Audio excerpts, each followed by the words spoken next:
kung single si si Gerald. Ay, oo na eh. At choice daw niya maging single. Sabi ba niya? Oo, kasi nung meron sila parang yung Stars on Stars, yung dalawang artista na nag-interviewan, natanong siya ni Baron Geister, kasi dahil magkasama sila dun sa Blood versus Duty, di ba? Sinagot ni Gerald yun, yung pagiging single niya. Tapos nasagot niya. Ay, ang ganda! Di ba? Ang Haba, no? ganda.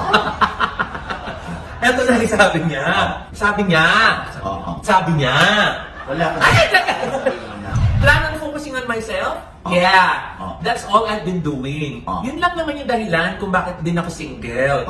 That's the only reason I'm single now because, you know, I want to become a better partner, a better person, a better son, a better brother, a better provider. Magagawa ko yun if I focus on myself muna. I'm building the life I want in 5 years. I want to be that kind of person. I want to be the best version. I have to start now. So focus muna ako sa sarili ko. At saka dito, napansin ko naman kay Gerald Anderson, masaya naman siya ngayon. Nakahilihin niya pagbabasketball at sumali sa mga iba-ibang basketball. Pa niya mahilig sa basketball. yung Papalinig mahilig na sila, di ba?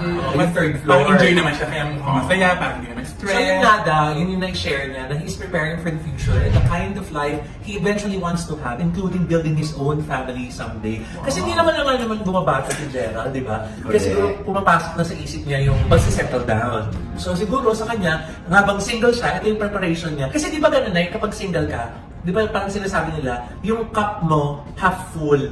Gusto mo, punuin yun ng pagmamahal sa sarili, na ayusin mo yung sarili mo, para pag umaapaw na yun, meron kang kapasidad na mag-share with your special someone, with someone you choose to live your life with. Meron ka naman na share niya. Ay, pinupuno, di pa puno eh. Ha?